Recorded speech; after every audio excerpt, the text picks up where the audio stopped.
Son las 10:50. Vamos a información internacional. Isel Guerra está con nosotros aquí en el estudio. Isel. Hola, Seba. Sí, y en esta oportunidad para hablar de los temores que hay al interior del Kremlin respecto de la figura de Vladimir Putin. Todo esto a raíz de una información de servicios secretos europeos y que plantean precisamente algunos temores y medidas reforzadas que se han estado adoptando precisamente dentro del círculo cercano del presidente de Rusia a raíz de estos temores. Esta es la información que proporciona CNN durante esta jornada, donde se habla que hay un incremento drástico de la seguridad personal de Putin. Varias medidas, por ejemplo, instalación de sistemas de vigilancia en los hogares de colaboradores. El personal también tiene prohibido utilizar el transporte público. Esto quiere decir cocineros, guardaespaldas y fotógrafos, y todos aquellos que vayan a reunirse con el presidente de Rusia deben someterse a un doble control. Respecto de quienes trabajan codo a codo con el presidente de Rusia, bueno, no pueden hacerlo con teléfonos, con internet.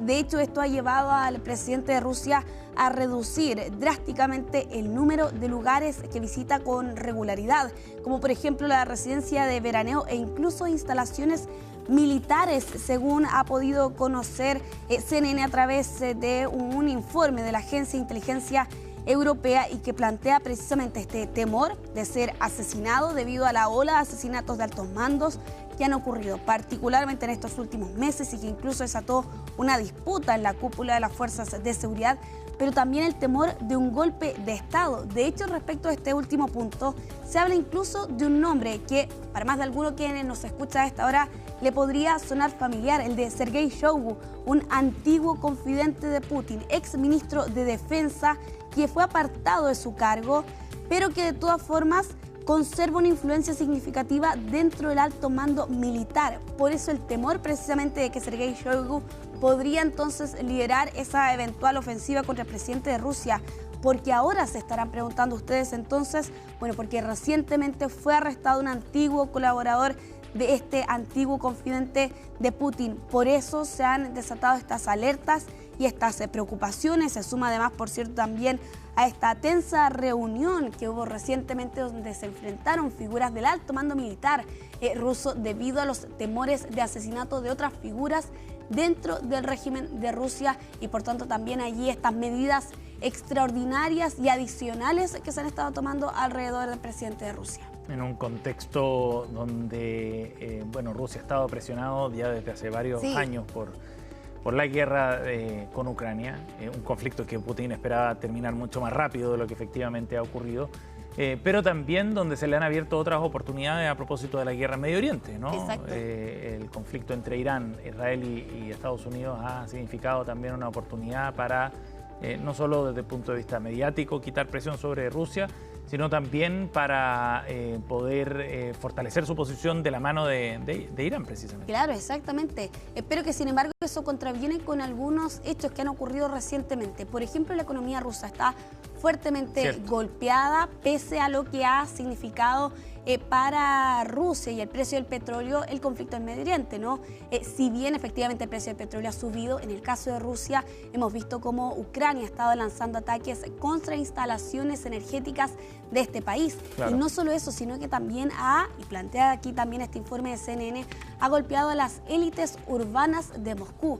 Lo vimos este fin de semana, un ataque lanzado por Ucrania contra un edificio residencial de lujo. Y eso da la sensación, Seba, de que finalmente la guerra traspasa esta frontera imaginaria que se ha establecido precisamente más para el lado de Ucrania o para el lado fronterizo de Rusia, sino que llega directamente a ciudades importantes como la capital de este país. Ojo, que Putin ya hasta cierto punto sobrevivió a un intento de golpe de Estado. Lo vimos en junio del 2023, un año después aproximadamente del inicio de la invasión, pero con Yevgeny Prigozhin, ¿no?, que encabezó esta fallida marcha y que finalmente conocíamos su desenlace, ¿no?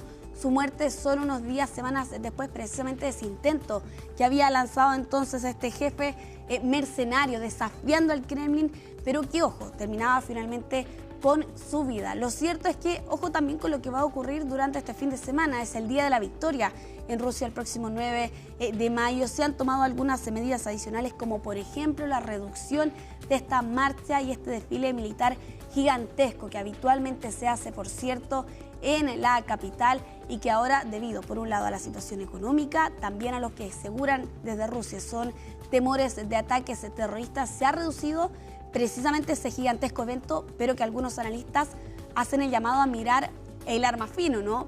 Cómo se reduce un desfile militar tan característico como es el desfile de la Victoria, bueno, precisamente en medio de los temores de la seguridad de nada más y nada menos que el presidente de Rusia. Vamos a cambiar de tema, le hemos estado siguiendo la mirada, Seba, a la detención de los activistas de la flotilla Summit International durante estas últimas jornadas y ahora con Israel, que ha prolongado la detención de 2 de estos activistas hasta el próximo día domingo, es decir, por 6 días más. El activista brasileño Tiago Ávila y el hispano-palestino Saif Abulesquele fueron sentenciados en rigor, se les extendió más bien precisamente su permanencia en estos centros de detención tras haber sido capturados la semana pasada en aguas internacionales. Hay que señalar eso, por cierto, a 1000 kilómetros señala la defensa por lo demás de estas dos figuras de las costas de Israel. Y durante esta jornada comparecieron precisamente por segunda vez y de manera separada a este tribunal en Ascalón, a unos 60 kilómetros de Tel Aviv. Allí permanecen encarcelados sin cargos, aunque claro, son sospechosos de 5 delitos graves, como por ejemplo prestación de ayuda al enemigo en tiempos de guerra. Ojo con los cargos, por cierto, que hasta este momento son sospechosos estas personas, porque hay una diferencia respecto de detenciones anteriores de activistas que han participado de flotillas que buscan llegar con ayuda humanitaria hasta la Franja de Gaza, porque en esta oportunidad no se trata de una detención por un procedimiento administrativo, que podría ser una entrada ilegal en territorio, sino que se habla directamente con transferencia de bienes a una organización terrorista, prestación de servicios a una organización terrorista. Por tanto, eso dificulta de todas formas la situación judicial para estas personas. O sea, las acusaciones son bien importantes, sí, ¿no? Sobre todo por el carácter terrorista que se le busca dar a la organización y a los integrantes de esta flotilla. Sí, exactamente, que incluso se han visto involucrados también algunos chilenos. Sí, en el caso también de estos dos activistas están en huelga de hambre actualmente, solo están bebiendo agua como medida de presión, evidentemente, ante lo que ha estado ocurriendo durante estas jornadas y ahora con la justicia de Israel, que ha extendido por segunda vez y sin entregar mayores antecedentes de la razón para, en este caso, extender por 6 días más una detención que ya se había extendido el domingo recién pasado. En esa oportunidad se hablaba de que tenían información considerada secreta, pero que no ha sido entregada precisamente debido a estas mismas características y que ha hecho, por cierto, llamar a las defensas de estos dos activistas a sumar y seguir aumentando la presión precisamente contra Israel debido a la detención de estas personas. Vamos a ir cerrando esta revisión internacional con estas imágenes bastante graves que llegan desde China y una explosión en una fábrica de fuegos artificiales en el centro del país asiático durante el día de ayer por la tarde. Ojo con las víctimas fatales, se habla de 26 personas fallecidas y 61 heridos de entre 20 y 60 años.